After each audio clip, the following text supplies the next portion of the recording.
Good evening everyone. আমি অপূর্ব তোমাদের জন্য জেনারেল নলেজ এবং জেনারেল অ্যাওয়ারনেসের একটি সম্পূর্ণ নতুন চ্যানেল লঞ্চ করেছি। তাতে সবাইকে স্বাগত জানাই। আজ আমি তোমাদের সঙ্গে 2021-এর 30শে নভেম্বরের কী কী ইম্পর্টেন্ট কারেন্ট অ্যাফেয়ার্স রয়েছে সেগুলো নিয়ে আলোচনা করব। তার আগে চ্যানেলটিকে লাইক করবে, বন্ধুদের সঙ্গে শেয়ার করো, সাবস্ক্রাইব করো, পাশে বেল বাটনটি প্রেস করবে সবার আগে নোটিফিকেশান পাওয়ার জন্য। প্রয়োজনে কমেন্ট করবে। আমার এই চ্যানেলটি মূলত স্টেট এবং সেন্ট্রালে যতগুলো এক্সাম হয় ততগুলোকেই কভার করবে, ঠিক আছে? সেখান থেকে আমার এই চ্যানেল থেকে অবশ্যই যে কোশ্চেনগুলো দিয়ে থাকি, যে নোটস দিয়ে থাকি, সেখান থেকে অবশ্যই তোমরা কমন পাবে। অতএব চ্যানেলটিকে বেশি করে দেখবে, বেশি করে সাবস্ক্রাইব করবে, শেয়ার করে বন্ধুদের সঙ্গে। এখন চলে যাওয়া যাক question. First question, 13th edition of ASEM summit কবে হয়েছে? Has been organised 25th November and 26 November 2021। 25-26 নভেম্বরে এটা অর্গানাইজ হয়েছে। ASEM এর পুরো নামটা কি? Asia Europe summit, Asia Europe meeting. কে হোস্ট করেছে? কে? কম্বোডিয়া। ASEM এর চেয়ার হিসেবে কম্বোডিয়া হোস্ট করেছে। থিমটা কী ছিল? Strengthening multilateralism for share growth, ঠিক আছে? এখানে থিম পড়তে হবে, কে হোস্ট করেছে পড়তে হবে, কততম সামিট ছিল সেটা পড়তে হবে, ঠিক আছে? ইন্ডিয়া থেকে কে ডেলিগেট করেছিল? ইন্ডিয়া থেকে vice president Venkaiah Naidu through video virtual platform, ঠিক, ভার্চুয়াল প্ল্যাটফর্মের মাধ্যমে এটা করেছে। এবার যেটা জানতে হবে, ASEM সম্বন্ধে একটু জানতে হবে, ঠিক আছে?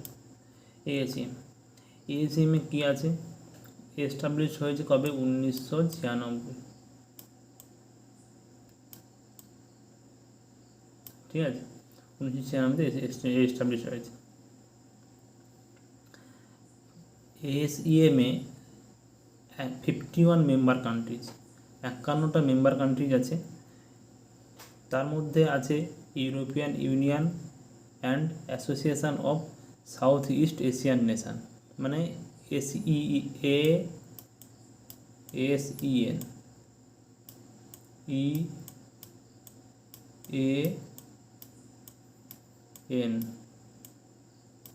এশিয়ান কান্ট্রিজ, ইউরোপিয়ান ইউনিয়ন, ঠিক আছে? এবং 51 মেম্বার কান্ট্রিজ, 51টা দেশ আছে এর সঙ্গে আছে, ঠিক আছে?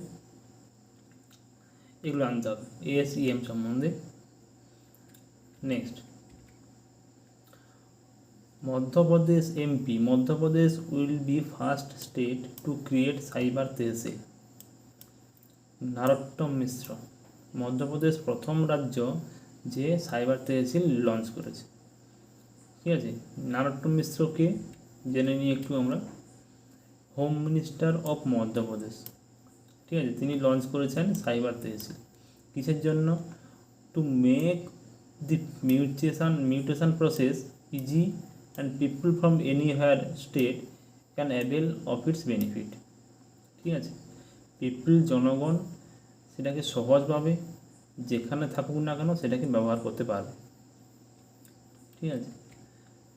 এখানে আমরা জেনে নেব মধ্যপ্রদেশের মুখ্যমন্ত্রীর নামটা কি? শিবরাজ সিং চৌহান। এবং গভর্নরের নামটা কি?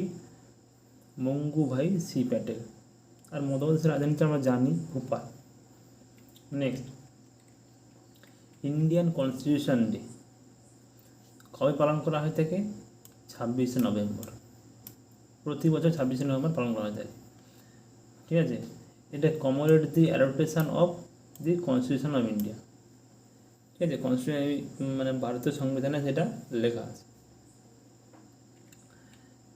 এটাকে কি বলা হয়? সংবিধান দিবসও বলা হয়, সংবিধান দিবসও বলা হয়। এটাকে ন্যাশনাল ল ডেও বলা হয় থাকে, ঠিক আছে?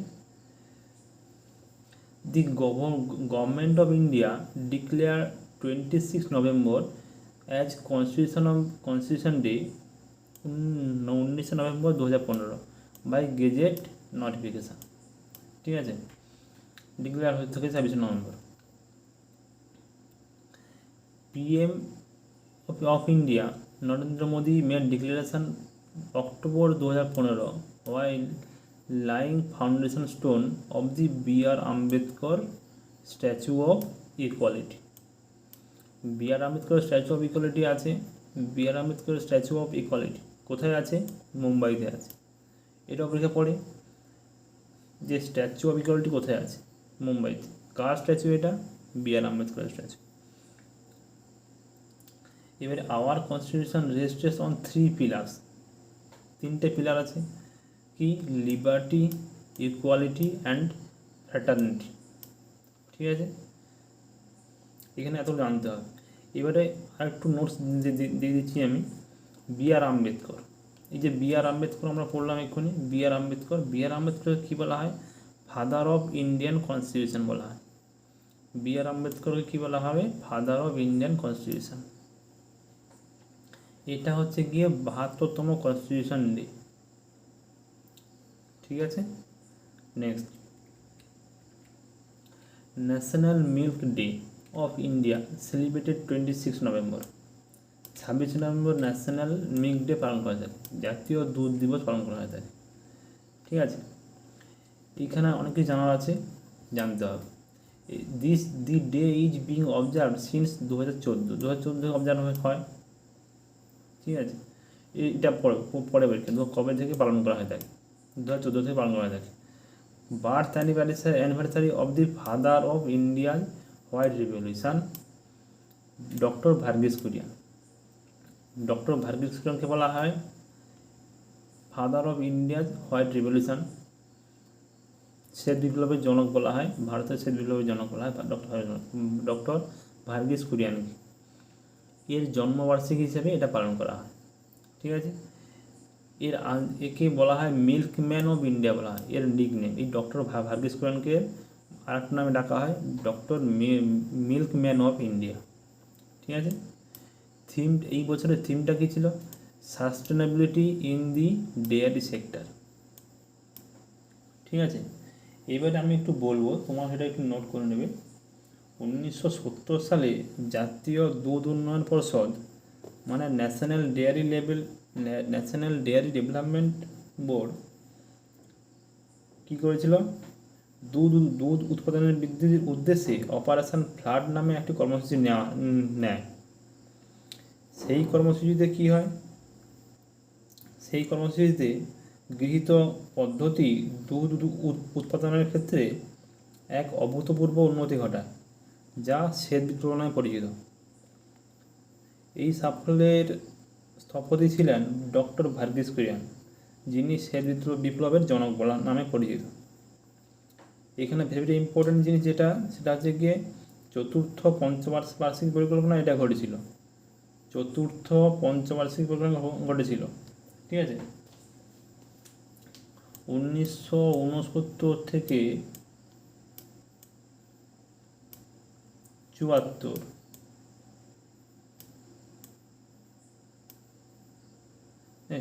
এগুলো রয়ে গেল 7, 1969 থেকে 74। ঠিক আছে, এই চতুর্থ পঞ্চবার্ষিক পরিকল্পনা এটা হয়েছিল। মানে কোনটা হয়েছিল? এই শ্বেত বিপ্লব, হোয়াইট রিভলিউশন। এটা এই সালটা পরীক্ষা পড়ে এবং যে কোনো পরীক্ষাতে পড়তে থাকে। ভেরি ইম্পর্টেন্ট জিনিস, এটা ভেরি ইম্পর্ট্যান্ট, একদম স্টার মেরে রাখো তোমরা। ঠিক আছে, next, former president of south Korea চুনো দু Juan passed away at the age of 90 years due to heart attack. Seoul, South Korea. দক্ষিণ কোরিয়ার রাজধানী সেউলে তিনি মারা গেছেন। চুনো দো হুয়ান, তিনি দক্ষিণ কোরিয়ার প্রেসিডেন্ট ছিলেন আগে, এখন নেই। এখন তিনি 90 বছর বয়সে হার্ট ফেলিয়ারে মারা গেছেন। এখান থেকে কোশ্চেনটা দেবে যে চুনো দা হুয়ান কোথাকার প্রেসিডেন্ট ছিলেন। ঠিক আছে, আচ্ছা, আমরা ওটা দেখে নেব তিনি কোন পার্টিতে ছিলেন। ডেমোক্রেটিক জাস্টিস পার্টিতে ছিলেন। তিনি ছিলেন 5th প্রেসিডেন্ট, সাউথ কোরিয়ার 5th প্রেসিডেন্ট। প্রেসিডেন্ট কবে থেকে কবে? 1981 থেকে 1927, এই 10 ইয়ারে তিনি প্রেসিডেন্ট ছিলেন। ঠিক আছে, সাউথ কোরিয়ার ক্যাপিটাল তো আমরা জানলাম যে সেউল, সাউথ কোরিয়ার ক্যাপিটাল। একটু নোটস নিয়ে নেবো আমরা। কারেন্সি কি? On.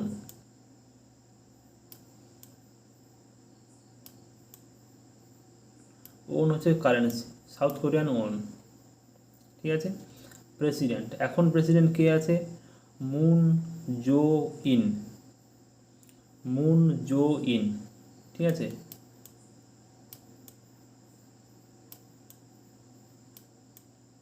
Moon Joe, J A ই।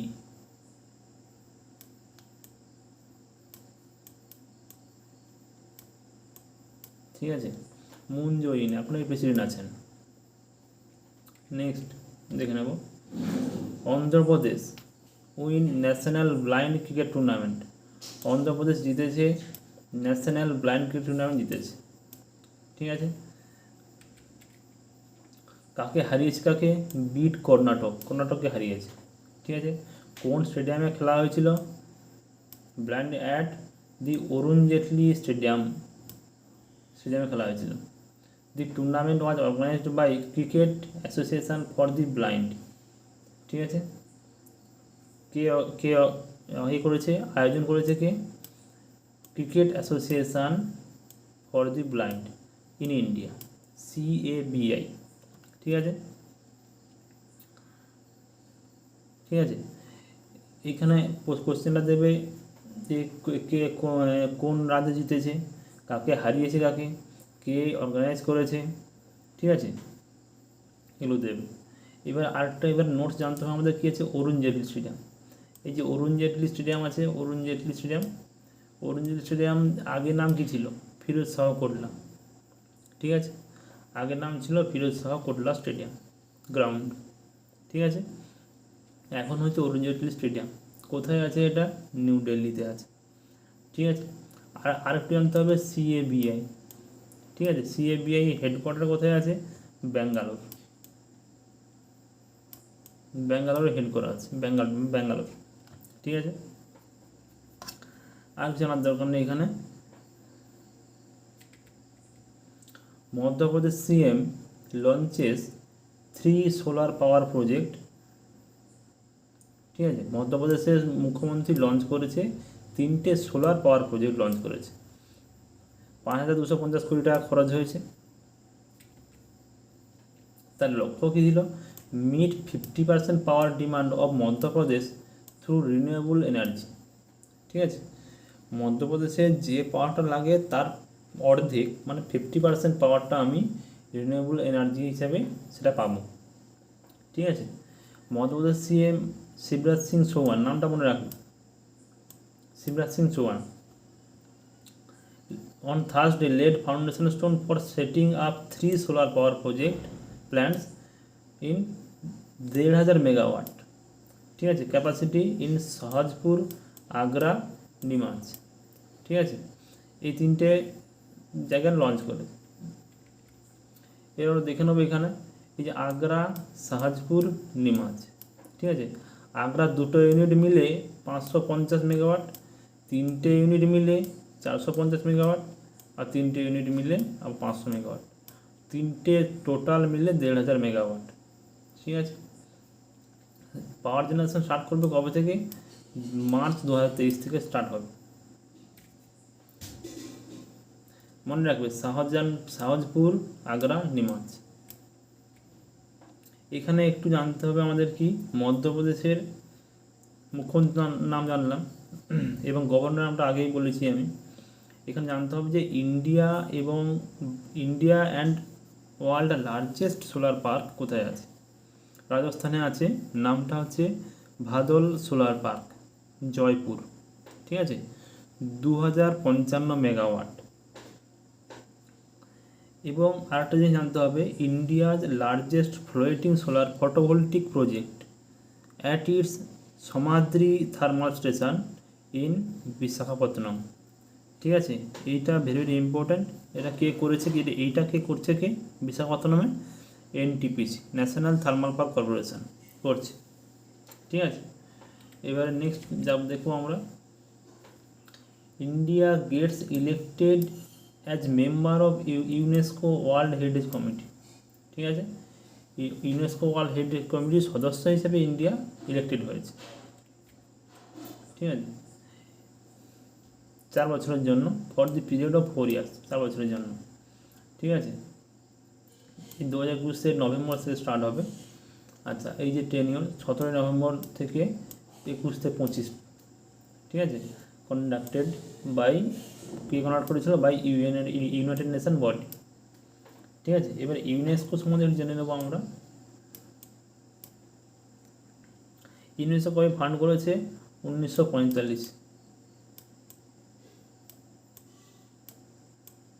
1945 শুরু প্রতিষ্ঠিত হয়েছে। কোথায় হয়েছে, লন্ডন, ইউকে, ইউকেতে ফাউন্ড হয়েছে। এখন বর্তমানে হেডকোয়ার্টার কোথায় আছে, হেডকোয়ার্টার আছে প্যারিস, ফ্রান্স। ঠিক আছে, ফ্রান্সে প্যারিসে আছে। এখন ডিজি কে আছে, ঠিক আছে, আদ্রে আজুলা, এ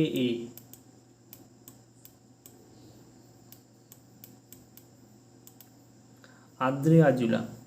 ঠিক আছে, এগুলো তোমাদের অবশ্যই জানতে হবে। এই ইনফরমেশনগুলো ভেরি ভেরি ইম্পর্টেন্ট জিনিস। 1945 সালে ফাউন্ড হয়েছে লন্ডনের ইউকেতে, ইউকে লন্ডনেতে ফাউন্ড হয়েছে।